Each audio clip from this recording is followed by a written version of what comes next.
అయితే వీళ్ళు మొండమోయిపోళ్ళు ఏదో అవుతున్నారు మనకి అని దూషించేవాళ్ళు, ఎగతాళి చేసేవాడిని, దూషించేవాడిని. అలాంటి క్రమంలో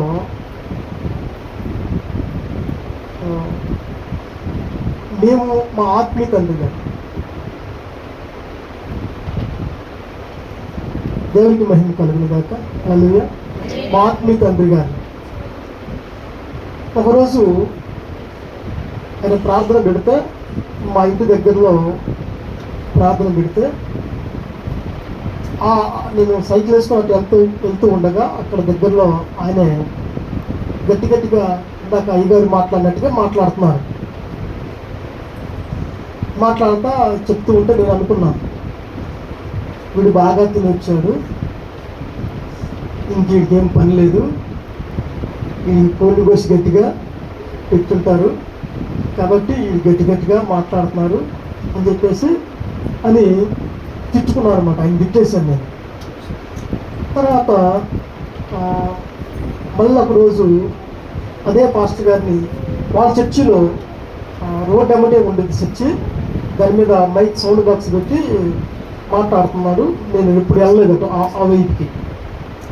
మేము కంకిపాడులో ఉండేవాళ్ళం, ఆయన పునాదిపాడు. అయితే పునాదిపాడు నేను ఆ రోజు ఆదివారం నేను వెళ్తూ ఉండగా మళ్ళీ అదే పాస్టర్ గారు అట్లాగే మాట్లాడుతుంటే మళ్ళీ అదే పాస్టర్ గారు కావాల్సని రోడ్డు మీద నుంచొని పాపంగా సీరియస్గా సైకిల్ మీద నుంచొని అలాగ ఆయన్ని తిట్టి వెళ్ళిపోయాను. నేను స్వీట్ కంపెనీలో మేస్త్రి, నేను స్వీట్ తయారు చేస్తాను అనమాట.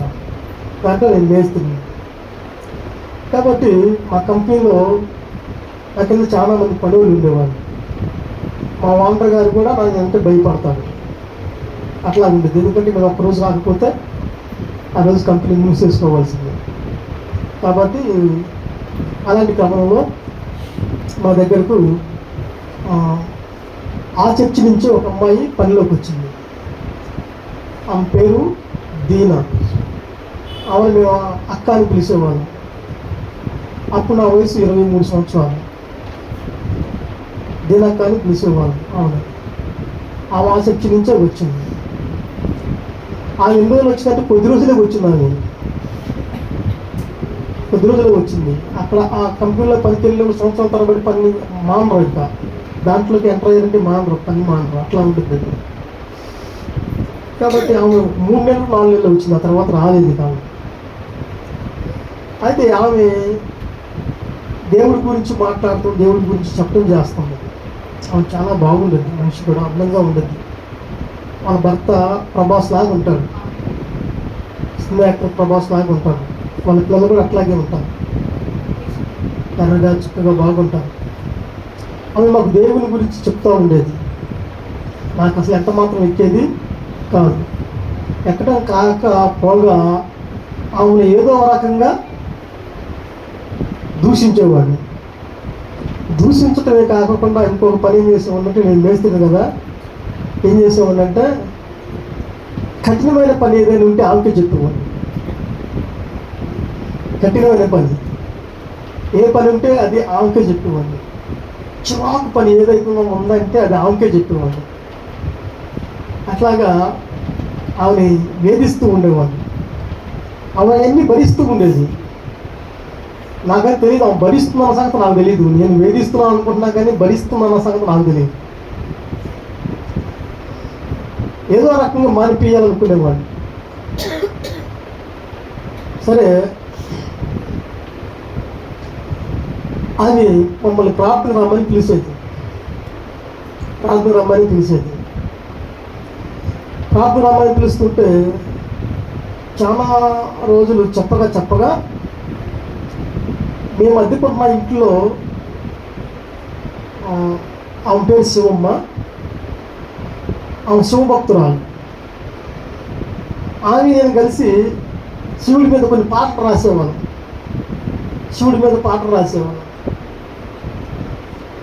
అలాంటి ఆమె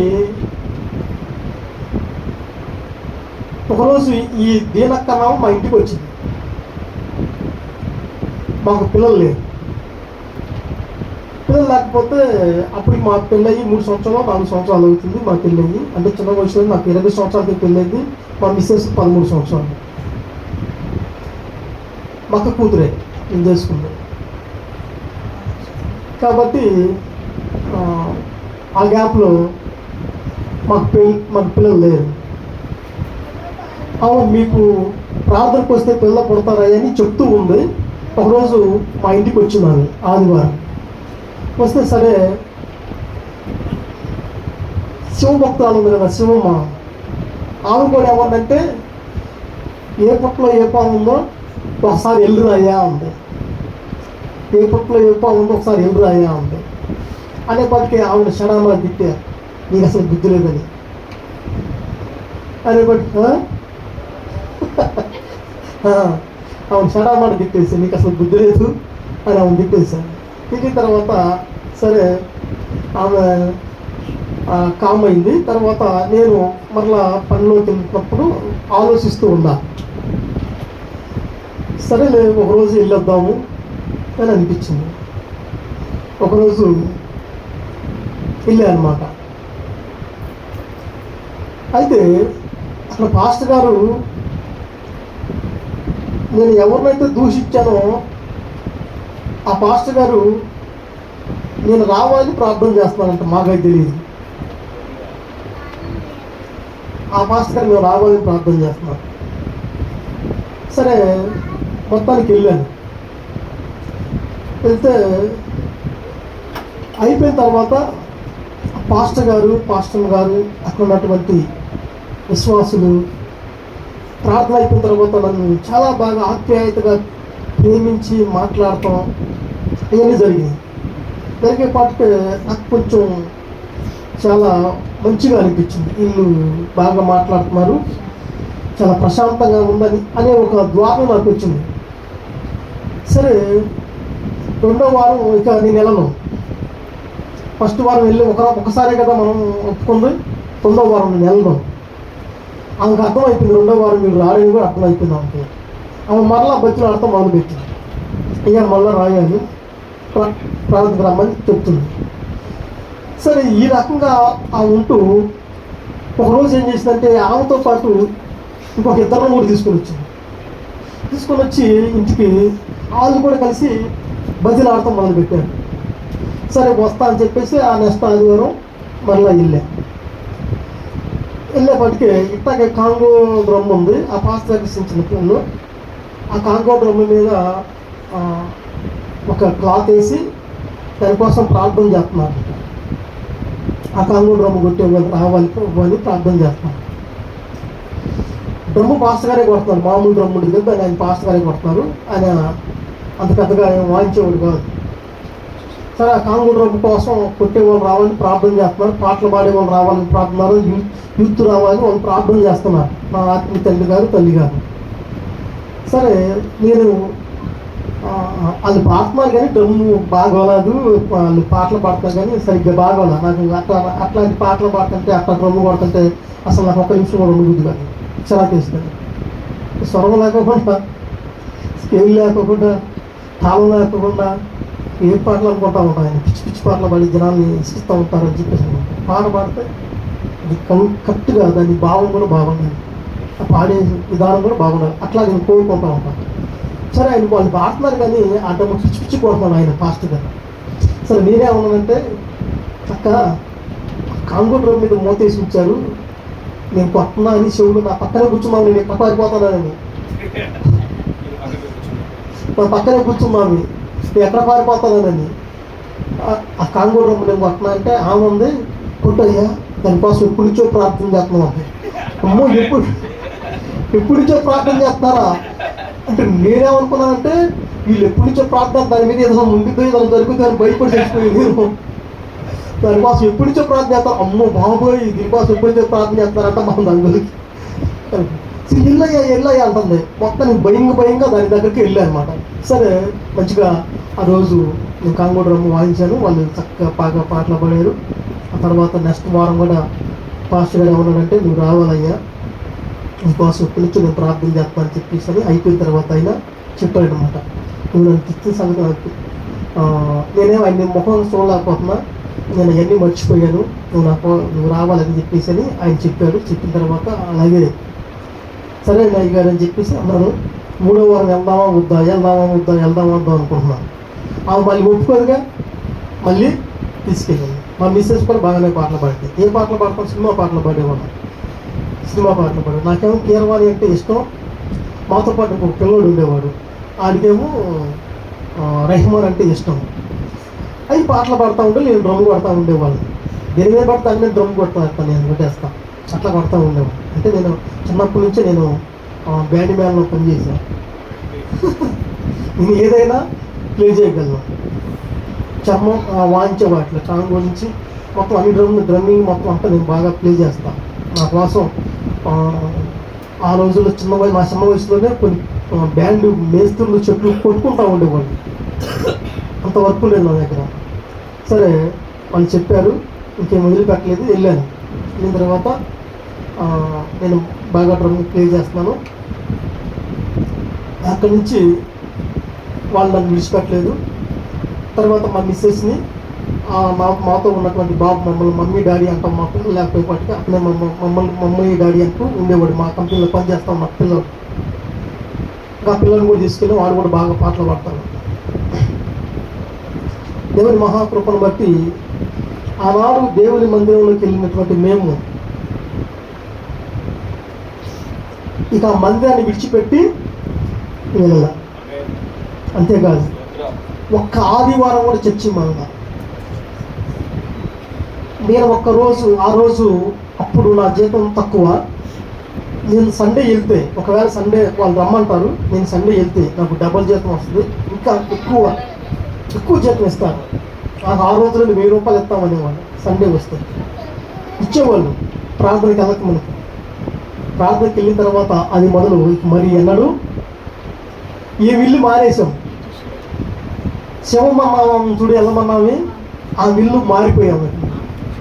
దేవుని మహాకృపను బట్టి అద్దెంట్లో ఉంటున్న మాకు పిల్లలు పుట్టలేదేమో కానీ అద్దెంట్లో ఉంటున్నాం మేము. దేవుడు మాకు మందిరానికి వెళ్ళిన తర్వాత సొంత ఇల్లు ఇచ్చాడు. మా కష్టార్జితము ధనం ఉండి మా దగ్గర మాకు సొంత ఇల్లు దొరకలేదు. ఎవరైనా స్థలం అప్పుకిస్తాడా స్థలం? ఎవరైనా రిజిస్ట్రేషన్ భూమిని అప్పుకి ఎవరైనా ఇస్తాడా? పిలిచి మాకు అట్లా ఇచ్చారు స్థలాన్ని. పిలిచి మాకు రిజిస్ట్రేషన్ చేసి మీ దగ్గర డబ్బులు ఉన్నప్పుడు ఇవ్వమని 5 సెంట్లు స్థలం ఇచ్చారు. 5 సెంట్లు స్థలం, 1, 2 కాదు, 5 సెంట్లు స్థలం రాసేసారు. రిజిస్ట్రేషన్ అయిపోయిన 10వ రోజు ఏమో అనుకుంటున్నారు వాళ్ళు, ఏం చేసామో మాకే తెలియదు అంటున్నారు వాళ్ళు. మేమేం చేసామో మాకే తెలియదు అంటున్నారు. మేమేం చేసామో మాకే తెలియదు అంటున్నారు. ఇలా ఎలాగా సంతకాలు పెట్టామో మాకే తెలియదు అంటున్నారు. ఎంతమంది సంతకాలు పెట్టారు తెలుసా? 8 మంది సంతకాలు పెట్టారు. 8 మందికి కూడా ఎవరికీ అర్థం కాదు. దేవునికి స్తోత్రం కలుగుతుందా? హల్లెలూయా. మంచిది, నేను త్వరగా ముగించాలి కదా, మర్చిపోయాను.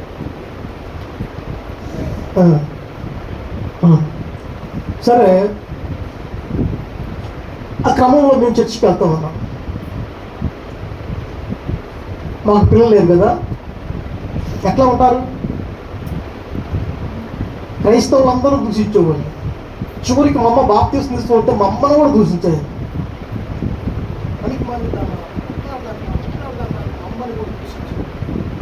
ప్రార్థన చేస్తూ ఉంటే నీ ఏడుపు, నీ గోళ ఏంటి, అసలు నువ్వు దూరంగా ఉండు, బయటికి వెళ్ళిపోమని చెప్పేసి అని నేను బయటికి వెళ్ళిపోయేవాడిని. ఇలాగా జరుగుతున్న సమయంలో దేవుని మహాకృపను బట్టి మందిరానికి వెళ్ళాం. మేము మందిరానికి వెళితే దేవుడు మాకు అద్దీంట్లో మేము చాలా బాధపడుతూ ఉండేవాళ్ళం. ఆ వానర్తో ఆ ఇంటికల్లా వాళ్ళతో మాకు చాలా ప్రాబ్లంగా ఉంటా ఉండేది. చాలా ఇలా ఉండేది. మా ముందు నుంచి ఆయన ప్యాస్ పోసుకుంటూ వెళ్తూ ఉంటాడు. మా గుమ్మం మీద ప్యాస్ పోసుకుంటూ వెళ్తా ఉంటాడు. అది మేము కడుక్కోవాలి. ఆయన ఏమనలేము, చాలా బాధపడుతూ ఉండేవాడు. అలాంటి క్రమంలో ప్రభు మాకు సొంత ఇల్లు ఇచ్చారు. దేవునికి మహిమ కలుగుతారు.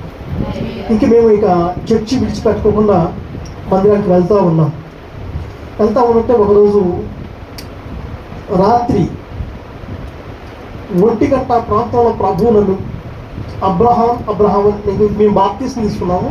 నా పేరు అబ్రహాం, మా మిస్సెస్ పేరు సార్, నా పేరు రాంబాబు, ఆమె పేరు జాన్సీ. పేర్లు మార్చారు. నా పేరు అబ్రహాం, ఆమె పేరు సార్ అని పెట్టారు. ప్రార్థన బాగా చేస్తూ ఉన్నాం, చాలా బాగా ప్రార్థన చేస్తాను. ఎట్లా ప్రార్థన చేస్తాను తెలుసా? నేను ప్రార్థన చేస్తానుంటే నేను ఎక్కడ ఉన్న వ్యక్తి కోసం ప్రార్థన చేస్తే, ఇక్కడ ఉండి నేను ప్రార్థన చేస్తుంటే ఆ వ్యక్తి ఉన్నాడా లేదా బయటకు వచ్చి అంత ప్రార్థన చేస్తూ ఉంటాను. ఆ వ్యక్తి ఉన్నాడా లేదా, ఆ వ్యక్తి నేను కలుసుకోవాలి. ఆ డాక్టర్ గారు ఉన్నాడా లేదంటే, డాక్టర్ గారు లేదంటే ఇక ఆ హాస్పిటల్ ఉండదు, మూసేసే ఉండేది ఖచ్చితంగా. అట్లాగా ప్రార్థన చేస్తూ ఉంటాను. ఆ క్రమంలో ఒక రాత్రి పూట ప్రభు నన్ను పేరు పెట్టి పిలిచాను, అబ్రహాం అని పిలిచాను. నేను లెగిసి చూస్తే ఎవరు లేరు. నాకు భయం వేసింది, దెయ్యం వచ్చిందేమో అని.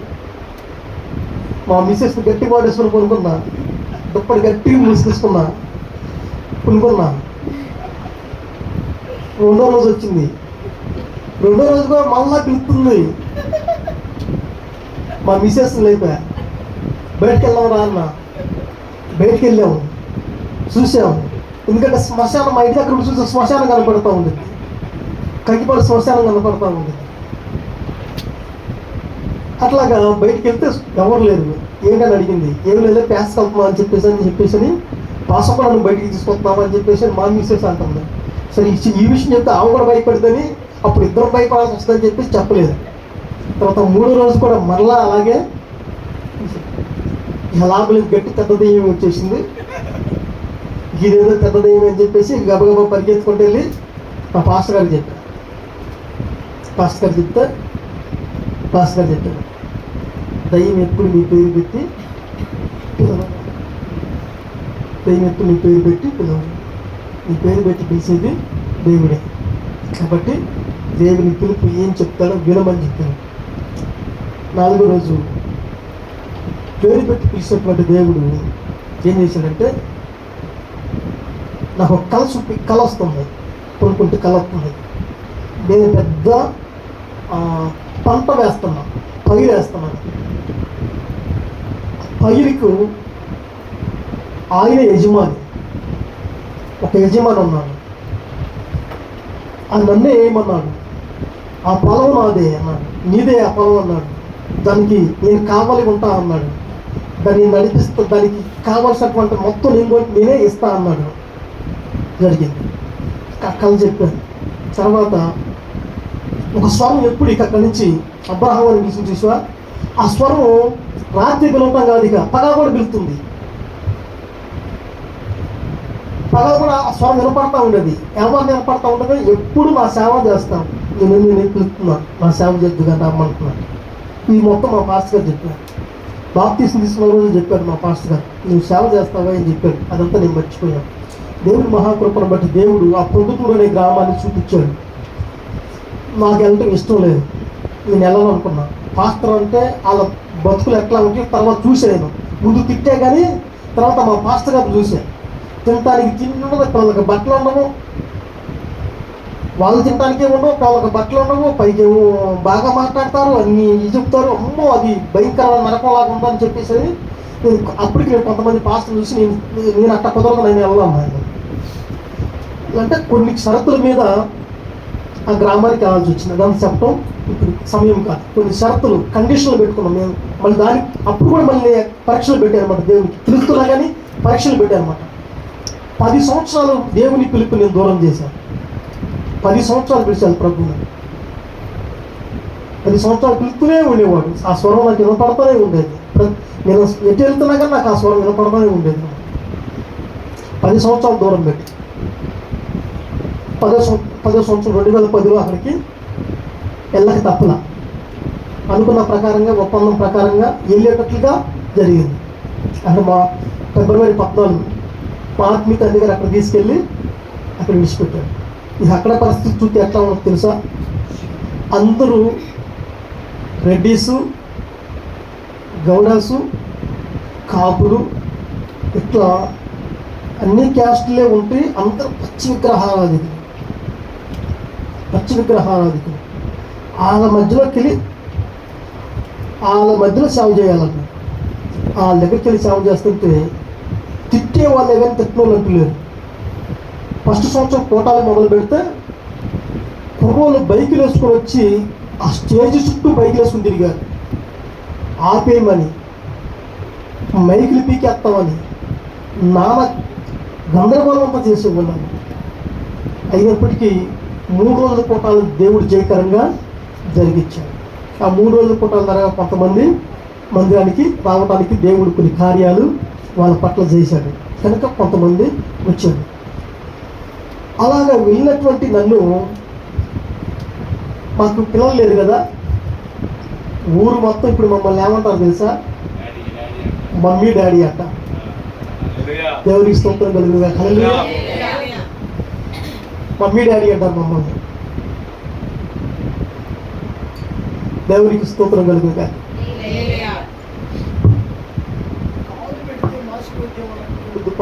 ఒక్కొక్క నీళ్ళు మనం కాలు పెడితే వాళ్ళు ఎలాగంటారు తెలుసా?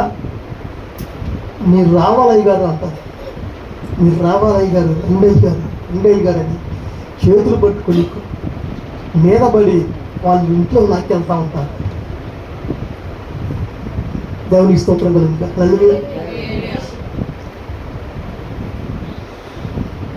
ఇంకా నేను చాలా ఆ పరిచర్య గురించి చెప్పాల్సిన విషయం చాలా ఉంది. కొంతమంది వ్యతిరేకులు ఇక్కడి నుంచి వెళ్ళిపోవాలని కండిషన్లు పెట్టారు. ఇక్కడి నుంచి వెళ్ళిపోవాలని కండిషన్ పెట్టారు. ప్రార్థన చేశాం, అందరం కలిసి ప్రార్థన చేశాం. మేము వెళ్ళలేదు కానీ వాళ్ళు వెళ్ళిపోయారు. విషయం ఏంటంటే మమ్మల్ని తిట్టినటువంటి ఫ్యామిలీయే ఆమె వచ్చి మా కోసం ప్రార్థన చేయండి అయ్యా అని పులిహార మరీ చేసుకొచ్చి ఆదివారాలు ఇచ్చి మా కోసం ప్రార్థన చేయమని. అంతేకాదు మా ఆయనకి ఏమైందో ఏ డాక్టరు చెప్పలేకపోతున్నాడు అని చెప్పేసి ప్రార్థన చేయమని 2 వారాలకు 3 వారాలకు వాళ్ళ ఊరి నుంచి వెళ్ళిపోయారు. మమ్మల్ని తిట్టిన 3 నెలలకి ఈ విషయం జరిగింది. 3 నెలల తర్వాత అట్లాగే ఇంకా కొంతమంది అట్లాగే మమ్మల్ని తిట్టారు. తిట్టిన వాళ్ళని మా మధ్యలో లేకోకుండా దేవుడు చేశాడు. దేవుడికి మహిమ కలుగుగా. అంటే మనం నమ్మినటువంటి దేవుడు నమ్మదగిన వాడు.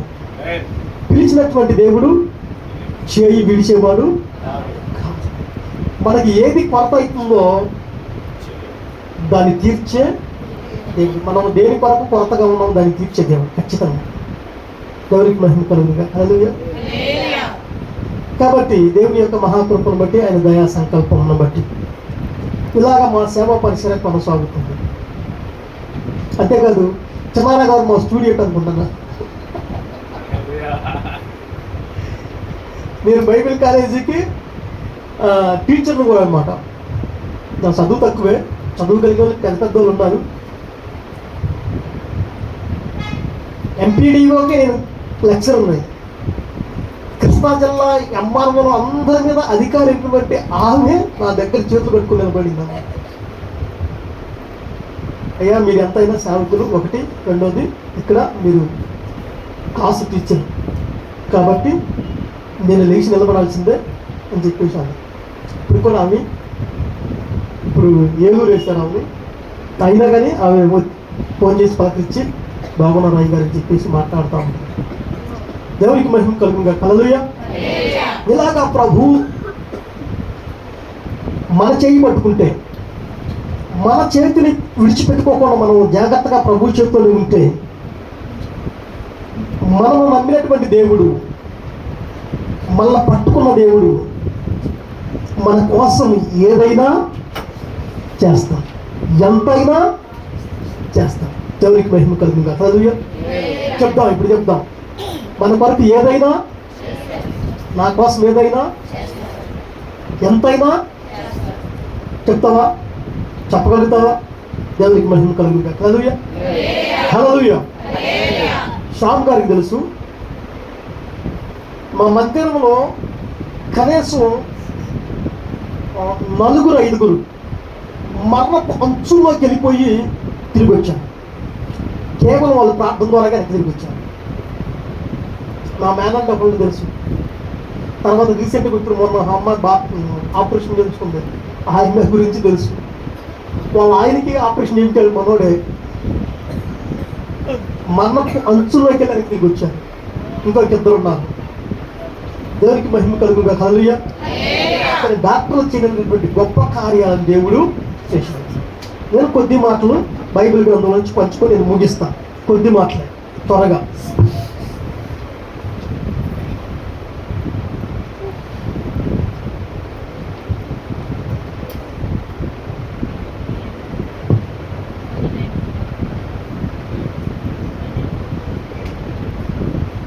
పరిశుద్ధ గ్రంథంలో నుండి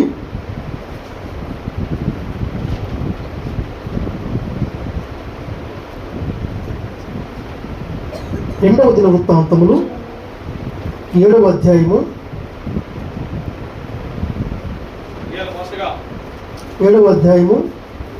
15వ వచనం.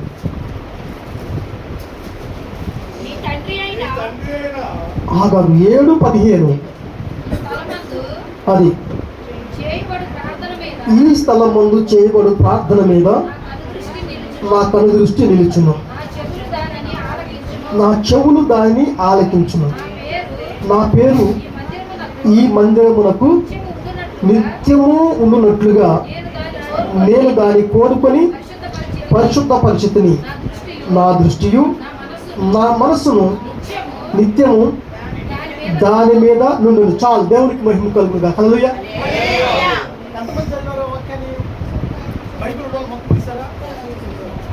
ఒకవేళ మీకు చదువు రాకపోయినా బైబిల్ మాత్రం ఉండాలి. చదువు రాకపోయినా బైబిల్ మాత్రం ఉండాలి. ఒకవేళ బైబిల్ కొనడానికి మీ దగ్గర డబ్బులు లేవనుకో, మీ ఇంట్లో ఏదో ఒకటి అమ్మేనా సరే బైబిల్ కొనుక్కో. నేను కొనిస్తాను మాత్రం నీతో చెప్పను. నేను కొనిస్తాను నీతో చెప్పను. నేను ఎందుకు కొనియాలి నీకు?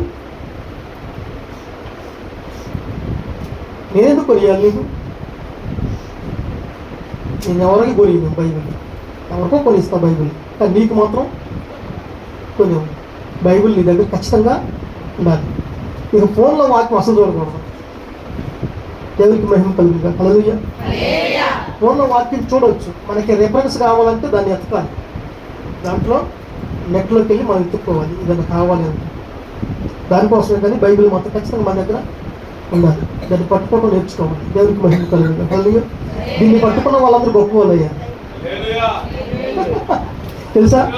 దేవునికి మహిమ కలుగుగా. హల్లెలూయా.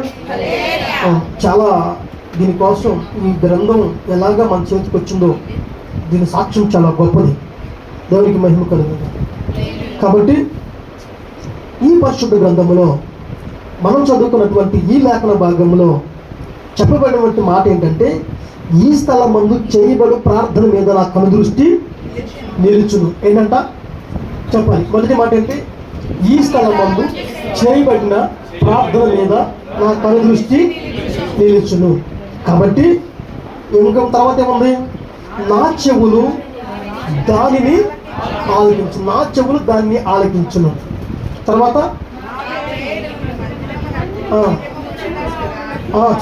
చాలు.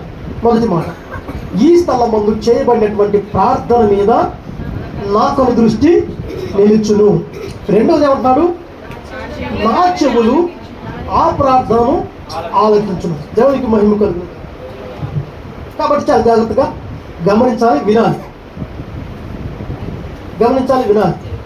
ప్రభు ఏం చెప్తున్నాడు? దేవుడే చెప్తున్నాడు ఈ మాట. ఈ స్థలం మందు చేయబడిన ప్రార్థన మీద నా కను దృష్టి నిలిపి నా చెవులు దాన్ని ఆలకించింది. ఆలకించినటువంటి దేవుడు, కను దృష్టి నిలిపినటువంటి దేవుడు ఏం చేస్తారంట? ఏం మాట్లాడుతున్నారు ఇక్కడ? ఈ స్థలమును మీరు ఎప్పటి నుంచి ప్రార్థన చేస్తున్నారు? ఎన్ని సంవత్సరాల నుంచి?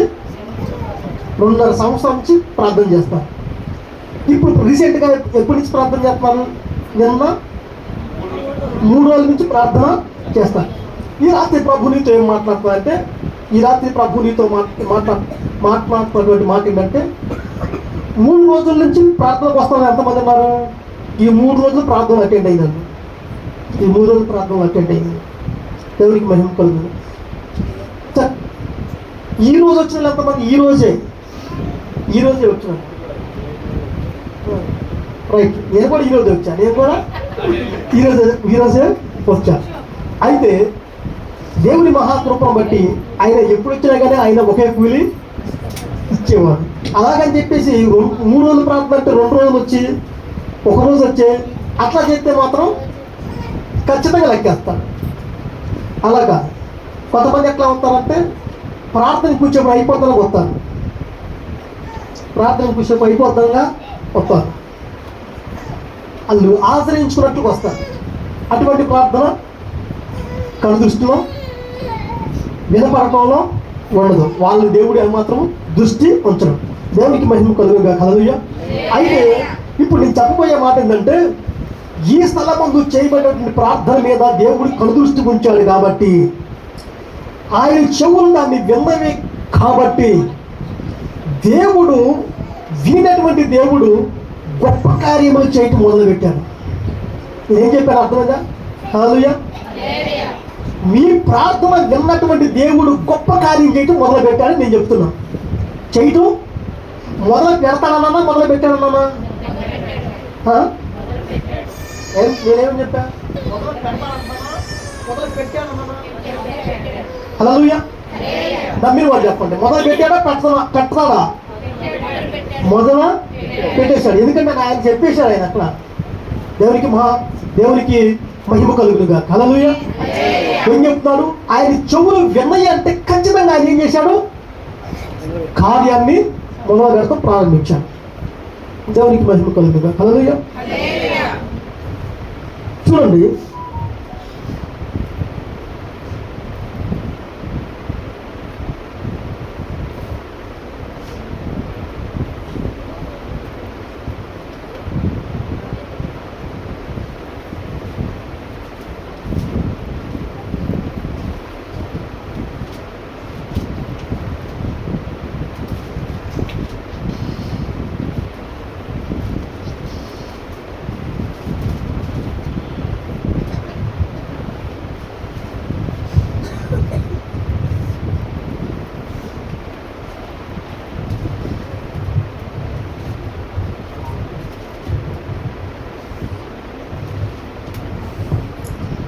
రెండో దినవృత్తాంతం 20వ అధ్యాయం. 2వ దినవృత్తాంతం 20వ అధ్యాయం. అది అక్కడ కాదు. 2వ దినవృత్తాంతం 20వ అధ్యాయము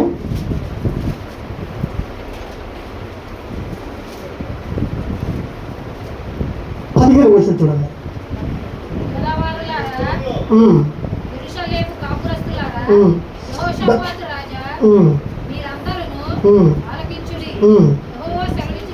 యెహోవా సెలవిచ్చినది ఏమనగా, ఈ గొప్ప సైన్యమునకు మీరు భయపడకుడి, జడియకుడి.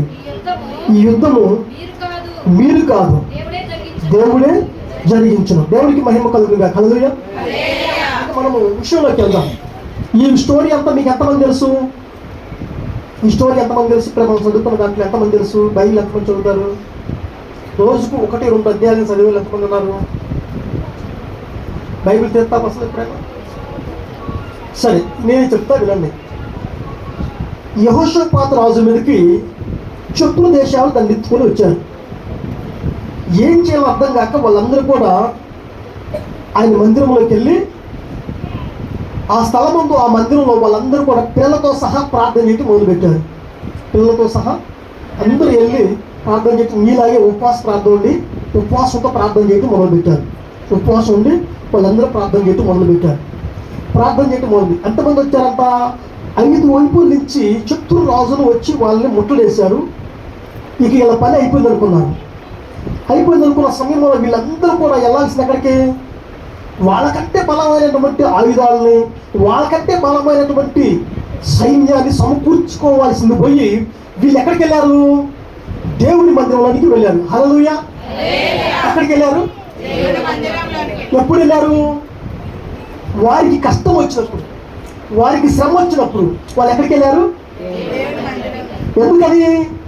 ఈ స్థలం మందు చేయబడినటువంటి ప్రార్థన మీద నా కనుదృష్టి ఉంచుతాను, దాన్ని నేను ఖచ్చితంగా ఆలోచిస్తాను. కాబట్టి శ్రమ కలిగినటువంటి వాళ్ళు దేవుని మందిరంలోకి వెళ్ళి ప్రార్థన చేస్తూ ఉంటే ఆ ప్రార్థన ఆలోచించినటువంటి దేవుడు చెప్తున్నటువంటి మాట ఏంటి తెలుసా?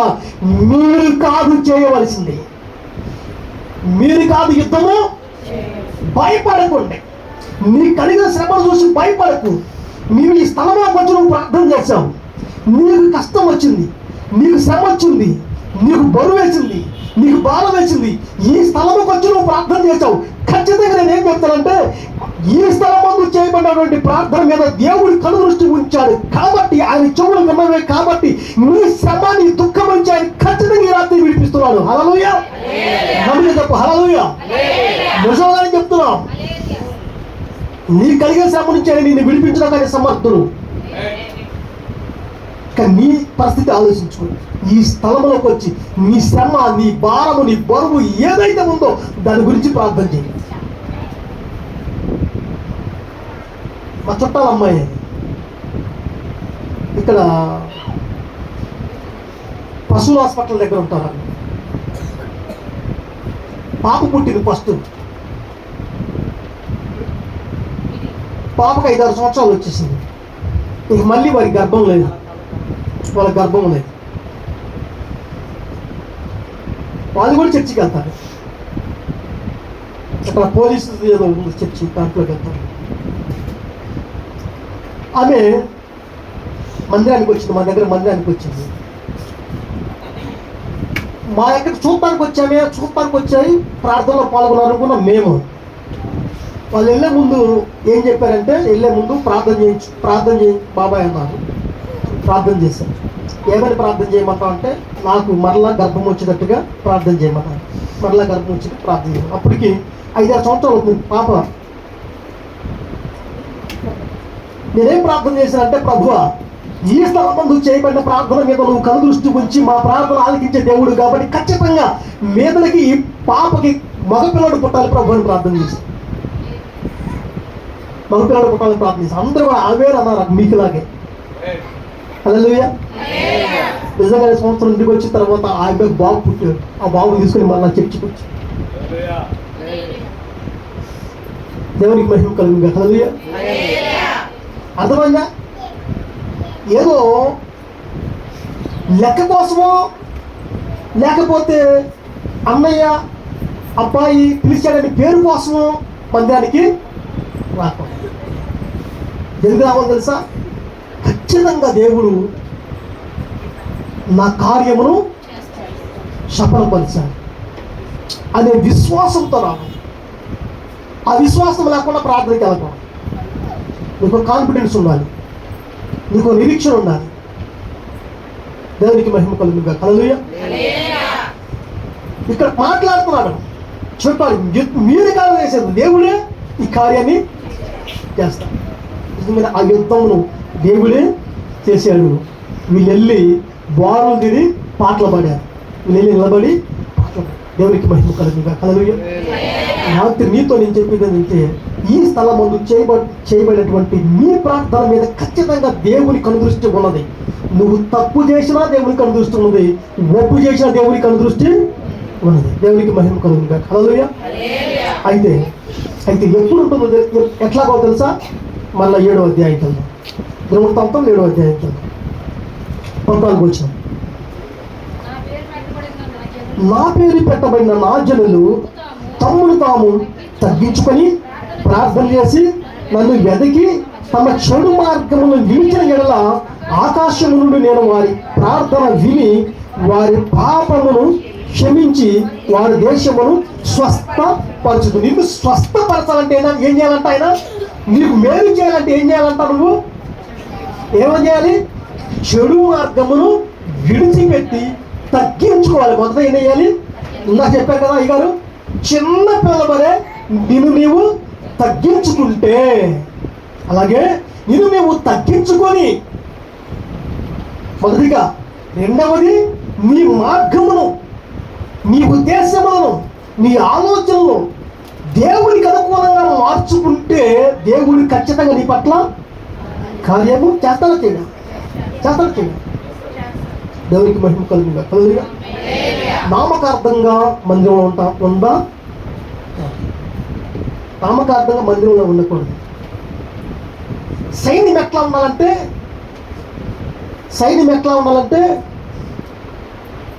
జయించాలా జయించాలి, ప్రాణమన్నా పోవాలి. జయించాలి, ప్రాణమైనా అక్కడే పోవాలి. అట్లాంటి సైన్యం కావాలి. అట్లాంటి సైన్యము దేవునికి మహిమ కలుగుతుంది. హల్లెలూయా. అట్లాంటి సైన్యము కావాలి. విలియం కేరీ గారు ఏమంటారు తెలుసా? ప్రార్థనలో నలిగిపోయినటువంటి శరీరాలే దేవునికి ఇష్టమైనటువంటి ఆలయాలంట. ఏంటంట? ప్రార్థనలో నలిగిపోయినటువంటి శరీరాలే దేవునికి ఇష్టమైనటువంటి ఆలయాలు, మందిరాలు. ప్రభు ఏమంటున్నాడు? రెండో మాట ఏంటి? ఫస్ట్ మాట ఏంటి? మీ ప్రార్థనలకు ఇస్తా అంటున్నాడు. రెండో మాట ఏంటి? ఈ మందిరమునకు తర్వాత ఏంటి మాట? ఈ మందిరమునకు నిత్యము ఉన్నట్లు నేను దాన్ని కోరుకొని పరిశుద్ధ పరిస్థితిని నా దృష్టియు నా మనసును నిత్యము దాని మీద నుండును. దేవునికి మహిమ కలుగుగా. హల్లెలూయా. రెండో మాట ఏంటి? ఒకటి ప్రార్థన మీద దేవుడు కనుదృష్టి ఉంచాడు, ప్రార్థన ఆలకించాడు. రెండోదంట ఈ మందిరం మీద నిత్యము ఆయన మనస్సు ఏముంటుందంట? ఆయన దృష్టి నిత్యము, ఆయన మనస్సు కూడా ఎక్కడ ఉంటుంది ఇప్పుడు? హల్లెలూయా. ఆయన మనస్సు కూడా ఎక్కడ ఉంటుంది? ఆయన మందిరములో ఆయన మనస్సు ఉంటుంది. ఆయన మనస్సు ఎక్కడ ఉంటుంది? నీ డబ్బు ఎక్కడుందో నీ మనసు, నీ బంగారం ఎక్కడుందో నీ మనసు, నీ బ్యూటీ పార్లర్ బాక్స్ ఎక్కడుందో ఏమంటారు దాన్ని? ఆ మేకప్ బాక్స్. నీ మేకప్ బాక్స్ ఎక్కడుందో నీ మనసు అక్కడ ఉంటుంది. కనుక చాలా జాగ్రత్తగా గమనించాలి. అంటే అర్థం ఏంటి? దాని అర్థం ఏంటి? నీ మనసు, నువ్వు దేన్ని ప్రేమిస్తావో నువ్వు దాని దగ్గర, నీ మనసు ఎక్కడ ఉంటుందో నువ్వు అక్కడే ఉంటావు. అంతే కదా? నీ మనసు ఒకసారి అక్కడ, నువ్వు ఒకసారి అక్కడ ఉండవు. ఒకవేళ నువ్వు ఇక్కడ ఉన్నావంటే శవంతో సమానం. నీ మనసు ఎక్కడ ఉండి నువ్వు ఇక్కడ ఉన్నావంటే నీ శవంతో సమానం. కాబట్టి దేవుని మనసు ఎక్కడ ఉందంట? హల్లెలూయా. అప్పుడే నిద్రపోతున్నాను, లేకున్నా. హల్లెలూయా. మంచిది. హల్లెలూయా. లేదు నేను ముగిస్తున్నా.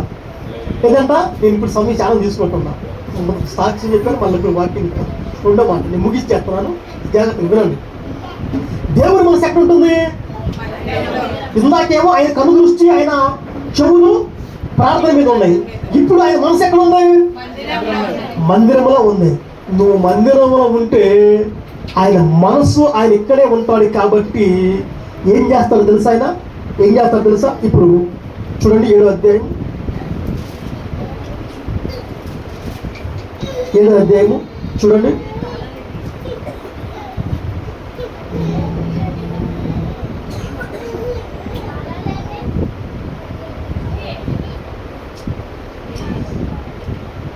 వచ్చిన 7:18 ఇశ్రాయేలీయులను ఏలుటకు స్వసంతతి వాడు ఒకడు నీకుండకపోడని నేను నీ తండ్రి అయిన దావీదుతో చేసిన నిబంధనను బట్టి నేను నీ రాజ్య సింహాసనమును స్థిరపరచుదును. లాస్ట్ మాట అంటే నీ రాజ్య సింహాసనమును స్థిరపరచుదును. రాజ్య సింహాసనము స్థిరపరచదు. నీ రాజ్యం ఏంటి చెప్పు? ఒక్కొక్క రాజ్యం ఉంటుంది. ఒక్కొక్కరికి ఒక్కొక్క రాజ్యం ఉండదు. శాములు వాళ్ళ కుటుంబం ఒక రాజ్యం. శాము రాజు అయితే వాళ్ళ భార్య మంత్రి. అవునా కదా? శాము రాజు అయితే వాళ్ళ భార్య మంత్రి. నేను రాజు అయితే మా మిస్సెస్ మంత్రి. అలాగే మీరు కూడా మీకు ఒక రాజ్యము ఉంది. దేవునికి మహిమ కలుగుగా. హల్లెలూయా.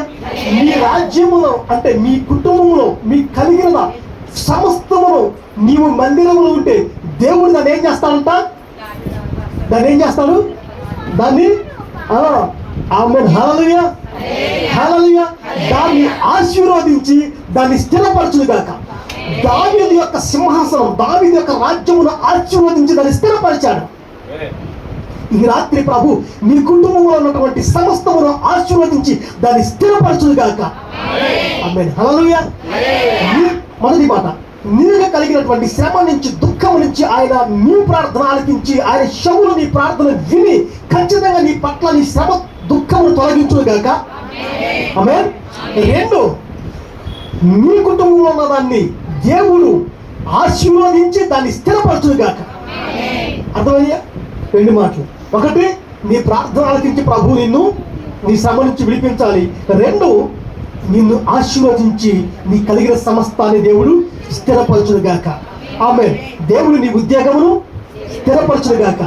దేవుడు నీ చదువును దీవించి ఆశీర్వదించి దాన్ని స్థిరపరచును గాక. దేవునికి మహిమ కలుగును గాక. ప్రభు నీ కష్టాలితను ఆశీర్వదించి దాన్ని స్థిరపరచును గాక. కొంతమంది కష్టాలితము వాళ్ళ ఇంట్లోకి రాదు, వాళ్ళ ఇంట్లోకి రాకమునిపై వేరే వాడి దగ్గరికి వెళ్ళిపోతాం. అట్లా వెళ్ళిపోకుండా ప్రభు మీ కష్టాలితము మీకు స్థిరపరిచి దాన్ని ఆశీర్వదించును గాక. ఇటు వాక్యమును దేవుడు దీవించును గాక. సమయం ఎక్కువైంది, అయితే క్షమించండి. మీ అందరికీ నా హృదయపూర్వకమైనటువంటి వందనాలు. హల్లెలూయా. అయ్యగారి ప్రత్యేక వందనాలు. హల్లెలూయా, హల్లెలూయా. ఇవాళ చెప్పాలంటే చాలా త్వరగా ముగించేసాం. అబ్బా 6ంటికి పెట్టి 9ంటికి ముగిస్తే త్వరగా అనేది 6ంటికి 7:15 దాకా మేమే పట్టుకున్నాం. 7:15 దాకా. హల్లెలూయా, హల్లెలూయా. మంచిది. అందరూ చూడండి, ఇటే చూడండి, నా వైపే చూడండి. ఓకేనా? వాక్యం అయిపోయింది, ప్రశాంతంగా ఇటే చూడండి. ముగిచ్చేస్తాను, 5 నిమిషాలు ఆల్రెడీ అయిపోయింది. అంటే అయ్యగారు చెప్పిన వాక్యము చెప్పండి. ఎక్కడ ఉండాలంట మనం? ఎక్కడ చేయాలంటే ప్రార్థన? ఈ స్థలమందు చేయబడిన ప్రార్థనల మీద దేవుడి కనుదృష్టి ఉంటుంది, చేసే ప్రార్థనలు దేవుడు చెవులారా వింటాడు అన్నాడు. ఇంకోటి అన్నాడు కదా, నా మనస్సు ఉంటుంది అన్నాడు దేవుడు. ఏ మనస్సు? ఇప్పుడు విజయ్ అడగాలి, అని విజయ్ నీ మనస్సు ఎక్కడ ఉందని అన్నావు అనుకో, నా మనస్సు. హల్లెలూయా, హల్లెలూయా. దేవుడు అంటున్నాడు, స్థలం ఈ మందిరం మీద నా మనస్సు ఉంచాను అంటున్నాడు. హల్లెలూయా. నువ్వు ఎక్కడే ఉన్నాక నీ మనసు ఎక్కడో ఉందిరా అంటాను, కానీ దేవుడు నా మనసు ఇక్కడే ఉంది అంటున్నాడు. హల్లెలూయా. చక్కటి వాక్యం చెప్పిన అయ్యగారికి ప్రత్యేకమైన వందనాలు. మీరు నిద్రపోయారని అయ్యగారు ముగించేశారు. హల్లెలూయా. ఎవరు నిద్రపోయారో కానీ దేవుడి స్తోత్రం. హల్లెలూయా. చిన్న మాట చెప్పి ఆపేస్తా. అయ్యగారు చెప్తూ ఉంటే, చిన్నప్పుడు మేమందరం మంచాలు వేసుకొని లైన్గా పడుకున్నప్పుడు, నా చిన్నప్పుడు పడుకున్నప్పుడు బైబిల్ గ్రంథం నా చేతి పక్కనే ఉంటే, రాత్రి 12, 1 గంట 2 టయానికి దేవుడు స్వరం వినబడుతుంది. ఎవరో స్వరం నాకు తెలియదు, అసలు ఏ స్వరం కూడా నాకు తెలియదు. ఏ స్వరం అంటే, నీ చెయ్యి బైబిల్లో ఉంది, నువ్వు లెగిసి వాక్యం చదువు అంటాడు. ఎవరు చెప్పారో నాకు తెలియదు. మనం అంత జ్ఞానం లేదు, మనదంతా చెప్పాగా. అయ్యగారు కూడా ఒకసారి చెప్పా, మా బ్యాచ్ అంటే ఏ బ్యాచ్ అంటే, వాక్యానికి ముందు వెళ్తాం, తర్వాత అందరికంటే ముందు వస్తాం. హల్లెలూయా, హల్లెలూయా. అంటే ఇక్కడ ఏం జరుగుతుందంటే, వాక్యం చదివాను, మర్చిపోయాను, అయిపోయింది. ఆ తర్వాత ఇందాక అయ్యగారు మా అబ్రహాం పిలిచారే, ఆ రోజు ఉదయం ఇంట్లో రెడీ వెళ్తాడన్న, డ్యూటీకి వెళ్తున్నా. ఉదయం 5 గంటలకు వెళ్ళాలి. మా అమ్మ మా నాన్న ఏమో గదిలో పడుకున్నారు, ఈ గదిలో పడుకుంది. నేను బయట మంచం పడుకొని, సరే అప్పుడే మా చెల్లి ఎప్పుడో చనిపోయింది, స్నానం చేసి 5 గంటలకల్లా నేను ఎక్కడ న్యూరో సర్జరీ హాస్పిటల్ ఒకటి ఉంది, అక్కడికి వెళ్ళిపోవాలి అర్జెంటుగా. 5 గంటలకి రెడీ వెళ్ళిపోతే మొహం కడిగేస్తున్నాం. మా ఇంటి ముందు అద్దం ఉంది, ఇట్లా ఇంట్లో కింద గదిలో అద్దం అంటే, అద్దం ముందు కడుగుతుంటే షాము అని పిలిచింది ఎవరో కాదు. హల్లెలూయా. పేరు పెట్టి షాము అని చాలా నీట్గా గట్టిగా పిలిచేసరికి స్వరం చెవులారా విన్నా నేను. వెనక్కి తిరిగి వస్తే ఎవడు లేడు. ఈ గదులతో వాళ్ళు పడుకున్నారు, ఈ గదులతో వాళ్ళు పడుకున్నారు, ఎవ్వడు లేడు. నేను నమ్ముతాను నమ్మను నాకు తెలియదు, కానీ నేను అట్లాగే బండి మీద వెళ్ళిపోయి రోడ్డు మీద ఒక సన్న దార వెళ్తుంది, రోడ్డు మీద వాటర్ సన్న దార వెళ్తుంటే ఆ సన్న దార మీద టైర్ వెళ్ళి పడిపోయా. మనకి కావాలని డబ్బులే, అయినా సరే దేవుడు మహాకృప అయితే జరగల. హల్లెలూయా. దేవుడు ఎవరిని ఎప్పుడు ఎక్కడ పట్టుకుంటాడో, ఎప్పుడు ఎవరిని ఎక్కడ దర్శిస్తాడో, ఎప్పుడు ఎక్కడ ఎలా వాడుకుంటాడో ఎవరికి తెలియదు. అవునా కదా? ఇప్పుడు మా అబ్బాయికి ఐస్ క్రీమ్ ఇప్పిస్తానరా నీకు అన్నాను అనుకో, మా అబ్బాయి ఉంటాడు సార్ పద అంటాడు అమ్మంటే. అలా ఇందాక అయ్యగారు చూస్తే నాకు అలాగే అనిపించింది.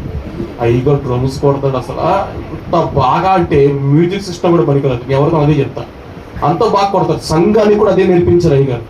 ఇప్పుడు మ్యూజిక్లో మనం పాట పాడుతూ మధ్యలో ఒక పల్లవ రాగానే ఏం చేస్తాం, మ్యూజిక్ పెడతారు. అయ్యగారు ఆ మ్యూజిక్ కూడా వాయిస్తారు. హల్లెలూయా, హల్లెలూయా. మంచిది.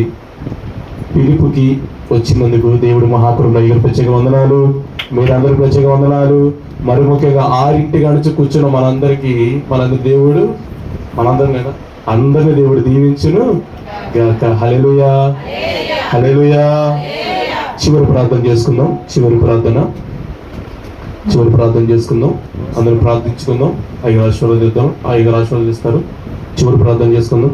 పరిశుద్ధుడా, ప్రేమ కలిగిన ప్రభువా, యేసయ్యా మీకు స్తోత్రము నా తండ్రి.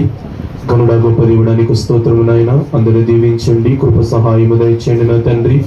అయ్యగారిని కూడా బలపరచండి, బలముగా వాడుకునే దాన్ని బట్టి నీకు స్తోత్రం. వచ్చిన అయ్యగారిని బట్టి మీకు స్తోత్రం నాన్న, వచ్చిన జనాంగాన్ని బట్టి నీకు స్తోత్రం. అందరూ దీవించండి, ఆశీర్వదించండి నా ప్రభువా నాయన. నీ మాటలు మా హృదయ భద్రము చేసుకుని ప్రభువా అయ్యా మోసుకొని ఇంటికి వెళ్ళే వారిగా మీరు సహాయం చేయమని, ఎవరైతే శబ్ద యంత్రం ద్వారా నీ మాటలు విన్నారో వాళ్ళ కుటుంబాలు కూడా యేసయ్యా మీ నామములు దీవించబడునుగా కానీ ప్రార్థిస్తారు. సహాయము దయచేయమని, దేవుడికి వచ్చిన ప్రతి బిడ్డను పేరున మీరు దీవించి ఆశీర్వదించిన ఆయన అనేకల ఎదుట నా నీ గొప్ప సాక్షిగా నిలబెట్టుకోమని, వచ్చిన ప్రతి బిడ్డని దీవించమని నా జరుడనేసే నామములో చిన్ని ప్రార్థన మనం అడిగి పొందుకున్నాము నా పరమ తండ్రి. ఆమేన్, ఆమేన్, ఆమేన్. అయ్యగారు దీవెనిస్తారు. దేవునికి మహిమ కలుగును గాక. హల్లెలూయా, హల్లెలూయా. మన తండ్రి అయిన దేవుని ప్రేమ, ఆయన కుమారుని యేసుక్రీస్తు వారి యొక్క కృప, పరిశుద్ధాత్మ యొక్క అనిలమైన సహవాసము, సమాధానం ఇప్పుడు ఎల్లప్పుడూ కూడిన మనందరికీ, ప్రాముఖ్యంగా ఈ స్థలం మందు చేయబడుతున్న ప్రార్థనకును, ఇక్కడ సంఘ కాపరికి, కుటుంబానికి దేవుని ప్రేమ సదా తోడి నడిపించి కాపాడును గాక. ఆమేన్. అందరూ ప్రత్యేక వందనాలు. చిన్న మాట ఏంటంటే, భోజనము ప్రేమ విందుంది, అందరూ శుభ్రంగా తిని వెళ్ళవలసిందిగా కోరుచున్నాం. ప్రాముఖ్యంగా ఏంటంటే, సమేలు గారికి ప్రత్యేక వందనాలు. సమేలు గారు ఇవాళ ఆ చాప మొక్కలు సమేలు గారు ఇచ్చారు. పిండికి వందనాలు, ఆమెకు సాంబార్ అవి చూపించారు. అమ్మకు వందనాలు. వీళ్ళందరూ కలిసి దేవుడి ప్రేమ విందని సిద్ధం చేశారు. హల్లెలూయా, హల్లెలూయా, హల్లెలూయా. చేతిలో 2 చేతులు కలిగి హల్లెలూయా, హల్లెలూయా. అందరూ వందనాలు.